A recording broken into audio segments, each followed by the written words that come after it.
Hi అండి, అందరూ బాగున్నారా? నేను చాలా బాగున్నానండి. ఈరోజు మంచి రెసిపీతో మీ ముందరకు వచ్చానండి. అదేనండి, చాలా సింపుల్గా చాలా టేస్టీగా చికెన్ బిర్యానీ. రండి, దానికి కావలసిన పదార్థాలు చెప్తాను. చికెన్ బిర్యానీకి కావలసిన పదార్థాలు: 1/2 కేజీ చికెన్ అండి. నేను ముందలే నీట్గా కడిగి కారం, ఉప్పు, పసుపు, అల్లం వెల్లుల్లి పేస్టు, గరం మసాలా, ధనియాల పౌడరు, కొంచెం ఆయిల్ వేసి మ్యాగ్నేట్స్ వేసి ఫ్రిడ్జ్లో పెట్టుకున్నాను. 1/2 కేజీ అండి. 1/2 కేజీ రైస్ అండి. 1/2 కేజీ రైస్ కడిగి పెట్టుకున్నాను.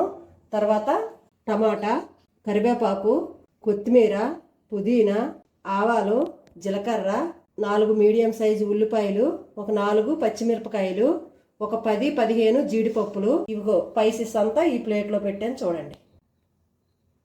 ఇప్పుడు మనం ఒక కుక్కర్ తీసుకుందామండి, ప్రెషర్ కుక్కర్ తీసుకొని స్టవ్ మీద పెట్టుకుందాం. మనం అన్నీ రెడీ చేసి పెట్టుకోవాలి, కానీ చాలా తొందరగా అయిపోద్ది. ఇప్పుడు మనం కుక్కర్ పెట్టుకొని స్టవ్ వెలిగించుకున్నాం కదా, ఒక 2 గంటలు ఆయిల్ వేసుకుందాం. ఎందుకంటే చికెన్లో వేసాం కాబట్టి ఆయిల్ 2 గంటలు వేసాను. తర్వాత మనం నెయ్యి వేసుకుందాం. నెయ్యి ఎంత వేసుకుంటే అంతే టేస్ట్గా ఉంటుందండి. ఖచ్చితంగా బిర్యానీలో అయితే 2 గంటల నెయ్యి వేసుకోండి, బాగుంటుంది. ఇప్పుడు మనం ఆవాలు వేసుకుందామండి. తర్వాత జీలకర్ర వేసుకుందామండి. జీలకర్ర వేసుకున్న తర్వాత మనం ఈ బిర్యానీ మసాలా అంతా వేసుకుందామండి. ఇదిగోండి ప్లేట్లో ఉన్నవన్నీ చూసారా, ఇవన్నీ వేసుకుందాం. సాజీరా అన్నీ వేసుకున్న తర్వాత కొంచెం ఫ్రై అవ్వాలండి. కొంచెం ఫ్రై అయిన తర్వాత మనం జీడిపప్పు, ఉల్లిపాయలు, పచ్చిమిరపకాయలు వేసుకుందాం. చాలా సింపుల్గా అయిపోద్దండి చికెన్ బిర్యానీ, చాలా టేస్టీగా కూడా ఉంటుంది. ఇప్పుడు మనం ఒక 4 మిరపకాయలు కోసి వేసుకుందాం. తర్వాత ఒక మీడియం సైజు 2 ఉల్లిపాయలు కోసుకొని వేసుకుందాం. ఎందుకంటే మనకి 1/2 కేజీ బియ్యం, 1/2 కేజీ చికెన్ కాబట్టి 4 మిరపకాయలు సరిపోతాయండి. అందులో ఒక స్పూన్ కారం వేసాం కదా చికెన్ మ్యాగ్నెట్లో, సరిపడతాయి. ఇప్పుడు ఒక 10-15 జీడిపప్పులు మాత్రం మీ ఇష్టం అండి, ఎన్ని ఉంటే అన్ని వేసుకోండి. నేనైతే బాగానే వేస్తాను. ఇలా గోల్డెన్ కలర్ వేగాలండి పోపు. ఇప్పుడు మనము ఇందులో ఒక టమాటా వేసుకుందాం. ఇప్పుడు మనం అందులో ఒక స్పూన్ వేసాం కదా చికెన్లో, ఇప్పుడు ఇందులో రైస్లో కూడా మనకు ఒక స్పూను అల్లం వెల్లుల్లి పేస్ట్ వేసుకుందాం.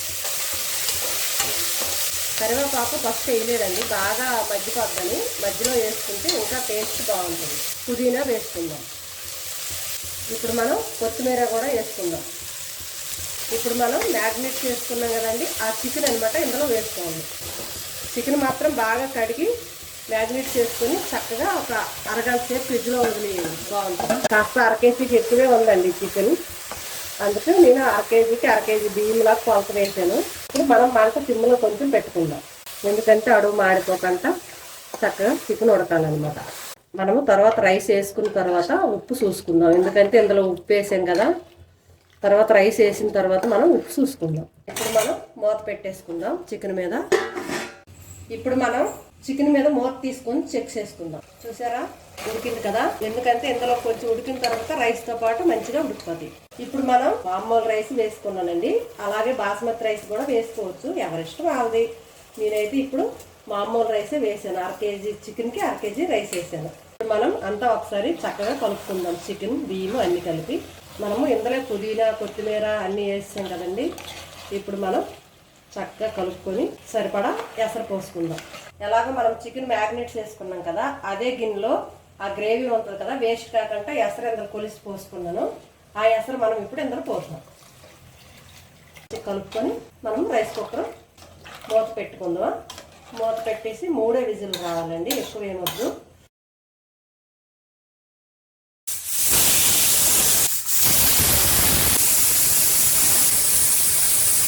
అయిపోయిందండి, 3 విజిల్లు వచ్చినాయి. చికెన్ బిర్యానీ రెడీ అయిపోయింది. ఇప్పుడు స్టవ్ బంద్ చేసుకుందాం. మనం స్టవ్ బంద్ చేసుకొని కాసేపు ఒక 5 నిమిషాల పాటు అలాగే ఉండండి. ఇప్పుడు మనం ఎలా వచ్చిందో ఒకసారి మూత ఓపెన్ చేసి చూద్దాం. బిర్యానీ చూసారా